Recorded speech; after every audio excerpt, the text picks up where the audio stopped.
Hello friends, आपका फिर से स्वागत है एक नए वीडियो में। दोस्तों, एनसीईआरटी का जो है क्लास 6 टू 12 का ये पार्ट 3 है। अगर आपने अभी तक जो है पार्ट 1 और 2 को जो है नहीं देखा है तो जाकर हमारे डिस्क्रिप्शन बॉक्स में लिंक है उसका देख लीजिए, या प्ले लिस्ट में हमने उसको ऐड कर रखा है। तो दोस्तों, इसमें जो है हम लोग आपको जो है क्लास वाइज, चैप्टर वाइज और पेज वाइज कराएंगे कि इस क्लास का कौन सा क्वेश्चन है, एकदम बिल्कुल 6 से 12 क्लास का एनसीईआरटी। चलिए देखते हैं। नंबर 1 क्वेश्चन है, बिरसा मुंडा आंदोलन किससे संबंधित है? बिरसा मुंडा जो आंदोलन है वो किससे संबंधित है? तो फ्रेंड्स, बिरसा मुंडा आंदोलन जो है जनजातीय आंदोलन से संबंधित है। ऑप्शन नंबर क्या हो जाएगा? बी राइट आंसर हो जाएगा। देखिए दोस्तों, ये जो है आपके चैप्टर क्लास 8 चैप्टर नंबर 4 और पेज नंबर 69 का क्वेश्चन है। Next question, home rule league आंदोलन का नेतृत्व किसने किया? होम रूल लीग जो आंदोलन था उसका नेतृत्व किसने किया था? तो उसके नेतृत्व किए थे तिलक एवं एनी बेसेंट ने।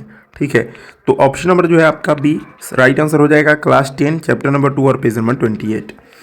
चलिए बढ़ते हैं नेक्स्ट क्वेश्चन की। क्वेश्चन नंबर 3, द्वितीय गोलमेज सम्मेलन में गांधी जी किसका प्रतिनिधित्व कर रहे थे? किसका जो है प्रतिनिधित्व कर रहे थे? तो कांग्रेस का प्रतिनिधित्व कर रहे थे। Option number B right answer हो जाएगा। द्वितीय गोलमेज सम्मेलन कब हुआ था? तो 1931 में जो है हुआ था। प्रथम गोलमेज सम्मेलन 1930 में हुआ था और जो है थर्ड गोलमेज सम्मेलन 1932 में हुआ था। याद रखिए, ये बहुत इंपॉर्टेंट जो है आपके एग्जाम की दृष्टि से बन जाता है और पूछ सकता है कि इससे और भी क्वेश्चन बनता है कि तीनों गोलमेज सम्मेलन जो है में जो है भाग किसने लिया था। ठीक है, तो फ्रेंड्स, तीनों जो है गोलमेज सम्मेलन ने जो है डॉक्टर B.R. अम्बेडकर ने जो है क्या किया था? तीनों गोलमेज सम्मेलन में भाग लिया था। तो इसका right answer B right answer हो जाए, यानी कांग्रेस। चलिए बढ़ते हैं नेक्स्ट क्वेश्चन की ओर। ईस्ट इंडिया कंपनी ने व्यापार से शासन की ओर कब और निर्णायक रूप से कदम बढ़ाया था? ठीक है, ईस्ट इंडिया कंपनी ने यानी व्यापार से शासन की ओर। ठीक है, पहले तो उन लोगों का जो व्यापार था, लेकिन बाद में क्या हो गया? शासन। तो उस घड़ी जो है 1757 का जो है सिपाही विद्रोह था, उसको जीत जाने के बाद जो है ईस्ट इंडिया कंपनी ने जो है क्या किया? शासन व्यापार से जो है शासन की ओर जो है अपने कदम बढ़ाना शुरू किया था। Option number A right answer हो जाएगा। बढ़ते हैं नेक्स्ट क्वेश्चन की ओर। देखिए, संथाल विद्रोह किस क्षेत्र में हुआ था? देखिए, संथाल विद्रोह जो हुआ था ये आपका हुआ था 1855 में, 56 में बोलता है कहीं कहीं। ठीक है, ये संथाल विद्रोह जो था ये राजमहल की पहाड़ियों वाले क्षेत्र में हुआ था। Option number B right answer हो जाएगा। पूछ सकता है इसका नेतृत्व किसने किया था? तो सिद्धू व कानू नाम के जो है दो भाइयों ने जो है इसका क्या किया था? नेतृत्व किया था संथाल विद्रोह का, याद रखिएगा। नेक्स्ट क्वेश्चन की तरफ बढ़ते हैं। नेक्स्ट क्वेश्चन है, 1857 के बाद किस समुदाय को सेना में अधिक भर्ती किया गया था? ठीक है, तो जो है ये आपके भर्ती किया गया था पंजाब। ऑप्शन नंबर क्या हो जाएगा आपका? Option number C right answer हो जाएगा। देखते हैं नेक्स्ट क्वेश्चन के 7 नंबर। भारत छोड़ो आंदोलन में डू और डाई का क्या अर्थ है ना? यानी डू और डाई का मतलब क्या अर्थ होता है? यानी अंतिम संघर्ष होता है। ऑप्शन नंबर क्या हो जाएगा? बी राइट आंसर हो जाएगा। डू और डाई यानी करो या मरो, है ना? कुछ ना कुछ करो इसमें। ठीक है, तो अंतिम संघर्ष हो जाएगा जो है भारत छोड़ो आंदोलन। अभी भारत छोड़ो आंदोलन कब हुआ था? तो ये हुआ था आपका 1942 में, 1942 में, याद रखिएगा। बढ़ते हैं 8 नंबर क्वेश्चन की ओर। पानीपत का तृतीय युद्ध कब हुआ था? देखिए, पानीपत का तृतीय युद्ध, पानीपत के जो युद्ध से आपके क्वेश्चन एग्जाम में बनते हैं। ठीक है, तो पानीपत का तृतीय युद्ध ये जो है आपका हुआ था 1761 ईस्वी में। ऑप्शन नंबर जो है आपका सी राइट आंसर हो जाएगा। ये पानीपत का जो तृतीय युद्ध था ये किसके बीच हुआ था? तो अकबर और हेमू के बीच, याद रखिएगा। अकबर VS हेमू, है ना? अकबर और हेमू के बीच ये हुआ था, जिसमें जो है क्या हुआ था? अकबर जीत गया था। ठीक है, अब देखिए पानीपत का जो है प्रथम युद्ध भी मिलता है ना, यानी फर्स्ट वार कब हुआ था पानीपत का? ठीक है, तो हुआ था 1526 में, याद रखिएगा। किसके किसके बीच हुआ था? तो बाबर एवं इब्राहिम लोदी के बीच हुआ था।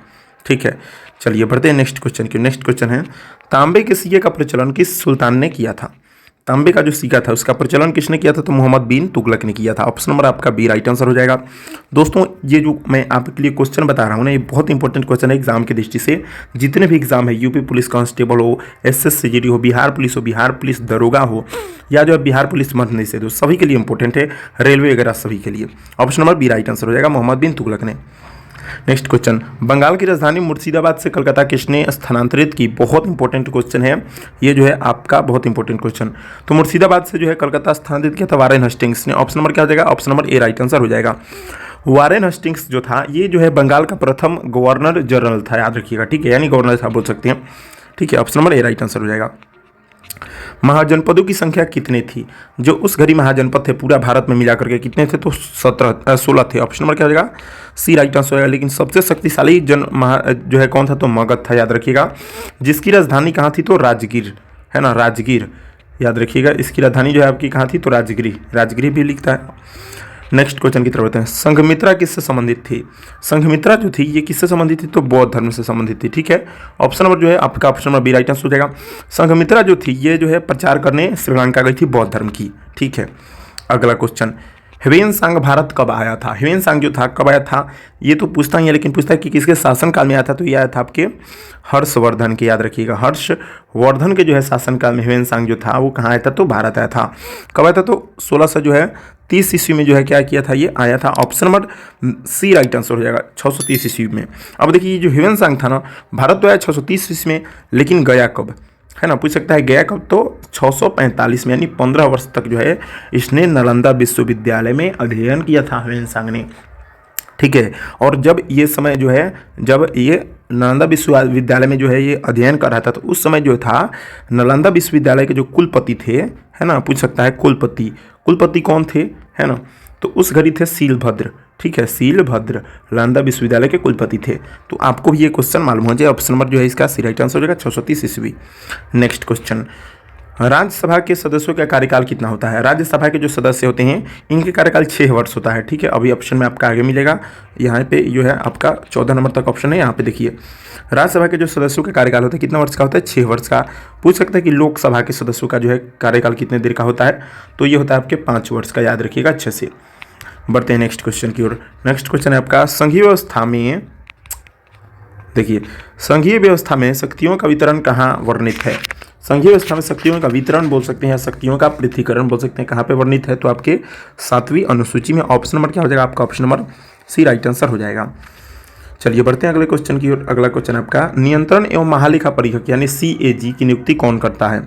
नियंत्रण एवं महालेखा परीक्षक की जो है नियुक्ति करता है राष्ट्रपति। ऑप्शन नंबर क्या हो जाएगा आपका, option number C right answer हो जाएगा। दोस्तों अधिकतर जो है होते हैं इसकी जो है नियुक्ति राष्ट्रपति ही करते हैं। जैसे सर्वोच्च न्यायालय के न्यायाधीश की नियुक्ति राष्ट्रपति करते हैं, प्रधानमंत्री की भी नियुक्ति क्या करते हैं, राष्ट्रपति करते हैं। नेक्स्ट क्वेश्चन, भारतीय नागरिकता अधिनियम कब बना? भारतीय जो नागरिकता अधिनियम है कब बना था, तो 1955 में। याद रखिएगा, भारतीय नागरिकता अधिनियम जो था ये जो है आपके 1955 में बना था, जिसे UCC बोलते हैं आम भाषा में। अगले क्वेश्चन की तरफ बढ़ते हैं। धार्मिक स्वतंत्रता का अधिकार किस अनुच्छेद में है? धार्मिक स्वतंत्रता जो है इसका जो है अधिकार किस अनुच्छेद में है, तो यह आपके अनुच्छेद 25 में। ऑप्शन नंबर क्या हो जाएगा आपका, option number C right answer, यानी धर्म के नाम पर जो है सभी कोई स्वतंत्र रह सकते हैं। ठीक है, अब अनुच्छेद 32 जो है जो है तो डॉक्टर भीमराव ने इसके क्या कहा है, संविधान का जो है आत्मा कहा है। याद रखिएगा, बहुत इंपॉर्टेंट क्वेश्चन है। अगला क्वेश्चन, भारतीय संविधान का स्रोत क्या है? संविधान का स्रोत क्या है, तो संविधान का स्रोत है संविधान सभा। ऑप्शन नंबर जो है बी राइट आंसर हो जाएगा। बढ़ते हैं नेक्स्ट क्वेश्चन की ओर। नेक्स्ट क्वेश्चन है, संसदीय शासन प्रणाली किस देश से ली गई है? संसदीय जो शासन प्रणाली हो किस देश से ली गई है, तो ब्रिटेन से ली गई है। Option number B right answer हो जाएगा। अगले क्वेश्चन की तरफ बढ़ते हैं। अगला क्वेश्चन है, भारत का वास्तविक, अरे यार देखिए, भारत का वास्तविक कार्यपालिका प्रमुख कौन होता है? भारत का जो वास्तविक कार्यपालिका प्रमुख होता है वो कौन होता है, तो भारत के प्रधानमंत्री होते हैं। ऑप्शन नंबर जो है बी सही उत्तर हो जाएगा। बढ़ते हैं नेक्स्ट क्वेश्चन की ओर। नेक्स्ट क्वेश्चन है आपका 22 नंबर, भारत में कौन सा खनिज सबसे अधिक उत्पादन में है? सबसे ज़्यादा कौन खनिज जो है उत्पादन किया जाता है, प्रोड्यूस किया जाता है, तो है कोयला। ठीक है, option number A right answer हो जाएगा। कोयला जो है कहाँ से किया जाता है, तो झारिया से। याद रखिएगा, झारिया जो है झारखंड में है, यहाँ से कोयला बहुत अधिक मात्रा में उत्पादित किया जाता है। हीरा कहाँ से किया जाता है, तो पन्ना, है ना, जो कहाँ पे है, तो MP में है। सोना कहाँ से किया जाता है, तो कोलार, है ना, देखिए सोना कहाँ से किया जाता है, तो कोलार, याद रखिएगा। ठीक है, और लॉ एस्क जो है ये कहाँ से किया जाता है, तो उड़ीसा। याद रखिएगा। ठीक है, तो इतना जो है आपको याद रखना है। ऑप्शन में जो ए राइट आंसर है, यानी कोयला जो है सबसे ज़्यादा उत्पादित किया जाता है। नेक्स्ट क्वेश्चन, भारत में किस क्षेत्र को अन्न भंडार कहा जाता है? किस क्षेत्र को जो है अन्न भंडार कहा जाता है, तो ये आपके पंजाब एवं हरियाणा के क्षेत्र को क्या बोले, तो अन्न भंडार, क्योंकि यहाँ पे जो है बहुत ज़्यादा जो है मात्रा में अन्न जो है क्या होता है, उत्पन्न किए जाते हैं, उगाए जाते हैं। नेक्स्ट क्वेश्चन आपकी तरफ 24 नंबर, भारत की सबसे बड़ी जल विद्युत परियोजना कौन सी है? सबसे बड़ी जल विद्युत परियोजना कौन सी है, तो टिहरी बांध है। टिहरी बांध जो है सबसे बड़ी है। टिहरी बांध पूछ सकता है किस नदी पर है, ठीक है, तो भागीरथी नदी पर। याद रखिएगा, भागीरथी नदी पर, या देता है भिलांगना नदी, है ना, भिलांगना नदी पर। दोनों नदियों पर ये जो है टिहरी बांध है। नर्मदा बांध कौन सा है, तो सरदार सरोवर बांध। ठीक है, याद रखिएगा। चलिए नेक्स्ट देख लेते हैं। ऐसे देखेंगे तो बहुत सारा लेख लग जाएगा फ्रेंड्स, ताकि आप देख ही सकते हैं कि जो है मैंने जो है क्लास वाइज, फिर चैप्टर वाइज और जो है पेज वाइज मैंने जो है प्रत्येक क्वेश्चन के नीचे लिख डाला है। चलिए देखते हैं जल प्रदूषण का मुख्य कारण क्या है। जल प्रदूषण जो होता है यानी वाटर पोल्यूशन का, उसका मुख्य कारण क्या है, तो सभी विकल्प सही है। देख लेते हैं। औद्योगिक अपशिष्ट यानी जितने भी कंपनी के कूड़े कचरे होते हैं सभी को जो है नदी में बहा दिया जाता है। फिर जो है घरेलू अपशिष्ट, घर के भी लोग कचरे को नदी में फेंक देते हैं। और कृषि रसायन यानी कृषि के जो है जितने भी किसान के जो है रसायन वगैरह गंदे चीज़ हैं उनको भी पानी में लोग डाल देते हैं, तो इसमें वैकल्पिक में सभी सही हो जाएगा। नेक्स्ट क्वेश्चन की तरफ बढ़ते हैं। भारत का भौगोलिक क्षेत्रफल कितना है। देखिए ये बहुत इंपॉर्टेंट क्वेश्चन है। लोगों जो होते हैं ना बच्चे, बहुत सारे क्वेश्चन को छोड़ देते हैं। तो भौगोलिक क्षेत्रफल कितना है, तो 3.28 मिलियन किलोमीटर स्क्वायर यानी वर्ग किलोमीटर बोल सकते हैं। Option number B right answer हो जाएगा। अगले क्वेश्चन की तरफ बढ़ते हैं। भारत में मंडियां और अनाज भंडारण की जिम्मेदारी किसकी है। जितनी भी मंडी होती है और अनाज भंडारण की जो जिम्मेदारी होती है वो किसके पास होती है, तो एफसीआई के पास। याद रखिएगा। ऑप्शन नंबर क्या हो जाएगा, option number C right answer हो जाएगा। अगले क्वेश्चन की तरफ बढ़ते हैं। भारत की मुख्य फसल कौन सी है। मुख्य फसल जो है भारत की कौन सी है, तो वो आपको मालूम ही है कि धान है ना। धान ऑप्शन में रहेगा तो क्या मानेंगे, तो चावल। ठीक है, चलिए बढ़ते हैं 29 नंबर क्वेश्चन की ओर। 29 नंबर है, भारत के कौन सा राज्य पूर्वोत्तर में है यानी सबसे पूर्व में है। ठीक है, तो पूर्वोत्तर में सबसे कौन है, तो Arunachal Pradesh. Option number B right answer हो जाएगा। यहीं पे पहले क्या होता है कि सूर्योदय होता है। ठीक है, यहीं पर जो है सबसे पहले सूर्योदय होता है, क्योंकि ये जो है सबसे पूर्व में है। नेक्स्ट क्वेश्चन की तरफ बढ़ते हैं। भारत राष्ट्रीय आय में कौन शामिल होता है। देखिए राष्ट्रीय आय पूछ सकता है ना। इसमें कौन शामिल होता है, तो इसमें शामिल होता है घरेलू उत्पाद। जितना भी जो है डोमेस्टिक जो है आपके प्रोडक्शन है वही उत्पाद होते हैं, तो option number B right answer हो जाएगा। अगले क्वेश्चन की तरफ बढ़ते हैं। अगला क्वेश्चन है जो है आपका एमएसएमई का अर्थ क्या है। एमएसएमई का जो है अर्थ क्या होता है, तो micro small and medium enterprises, यानी ये फुल फॉर्म पूछा है। ठीक है, तो माइक्रो स्मॉल एंड मीडियम जो है इंटरप्राइजेस। ऑप्शन नंबर आपका बी राइट आंसर हो जाएगा। दोस्तों इस वीडियो को जो है आप कंप्लीट देखिए, क्योंकि बहुत इंपॉर्टेंट जो है क्वेश्चन मैंने इस वीडियो में ऐड करके रखा है, जिस पे जो है ये नए पैटर्न पर क्वेश्चन आधारित है और एनसीईआरटी के है ना। चलिए नेक्स्ट क्वेश्चन है आपका, आरबीआई का पूरा नाम क्या है। देखिए आरबीआई बहुत इजी क्वेश्चन है, reserve bank of India. Option number B right answer रहेगा। स्थापना, देखिए इससे क्वेश्चन बनते हैं किससे, स्थापना कब हुआ था, 1935। स्थापना 1935। राष्ट्रीयकरण ये भी पूछता है, राष्ट्रीयकरण कब हुआ था, राष्ट्रीयकरण तो 1949। याद रखिएगा, बहुत इंपॉर्टेंट क्वेश्चन, आपके एग्जाम में ऐसे क्वेश्चन बनते हैं। अगला क्वेश्चन, प्रत्यक्ष कर कौन सा है ना, यानी डायरेक्ट टैक्स जिसको बोलते हैं। प्रत्यक्ष कौन सा है, तो आयकर। आयकर आपका क्या है, प्रत्यक्ष कर है। बाकी तीनों जो है आपके बिक्री कर, सेवा कर और सीमा शुल्क कर, ये सब क्या है, तो अप्रत्यक्ष कर है। ठीक है, ये तीनों क्या है, तो अप्रत्यक्ष कर। अगले क्वेश्चन की तरफ बढ़ते हैं। अगला क्वेश्चन है, देखिए आ ही गया, अप्रत्यक्ष कर कौन सा है। अप्रत्यक्ष कर जो है ये कौन सा है इसमें, तो आपका बिक्री कर, जीएसटी वगैरह जितना भी होता है ये अप्रत्यक्ष कर है। अगले क्वेश्चन की तरफ बढ़ते हैं। कोशिका झिल्ली किस प्रकार की होती है। कोशिका जो झिल्ली आपकी होती है किस प्रकार की होती है, तो वो होती है आपकी अर्धपारगम्य झिल्ली। क्या हो जाएगा, अर्धपारगम्य झिल्ली। Option number B right answer हो जाएगा। बढ़ते हैं 36 नंबर क्वेश्चन की ओर, बहुत इंपॉर्टेंट है। देखिए मानव पाचन में पित्त का कार्य क्या है। पित्त जो होता है उसका कार्य क्या होता है, तो वसा का इमल्सीकरण करता है। पित्त क्या करता है, तो वसा जो होता है उनका क्या करता है, इमल्सीकरण करता है। Option number A right answer हो जाएगा। पित्त बनता कहाँ है, तो यकृत में। याद रखिएगा, बहुत इंपॉर्टेंट क्वेश्चन है। पित्त कहाँ बनता है ना, बनता कहाँ है, तो यकृत में। चलिए अगले क्वेश्चन की तरफ बढ़ते हैं। अगला क्वेश्चन है आपका, ह्यूमंस में मुख्य कार्बोहाइड्रेट पाचन एंजाइम कौन सा है। देखिए ह्यूमंस में जो होते हैं मुख्य कार्बोहाइड्रेट पाचन एंजाइम कौन होते हैं, तो एमाइलेज। ऑप्शन नंबर क्या हो जाएगा आपका, option number A right answer. Humans मतलब मानव बोला ह्यूमंस में, तो जो है मुख्य कार्बोहाइड्रेट पाचन एंजाइम कौन होता है, तो एमाइलेज। याद रखिएगा। अगला क्वेश्चन, मानव किडनी का मुख्य कार्य क्या है। देखिए मानव जो किडनी होता है इसका मेन काम क्या होता है, मुख्य कार्य, तो इसका होता है रक्त का शुद्धिकरण और मूत्र निर्माण करना, यानी रक्त को शुद्ध करना और मूत्र का जो है क्या करना, निर्माण करना। मूत्र में क्या पाया जाता है, तो यूरिया। याद रखिएगा, यूरिया पाया जाता है।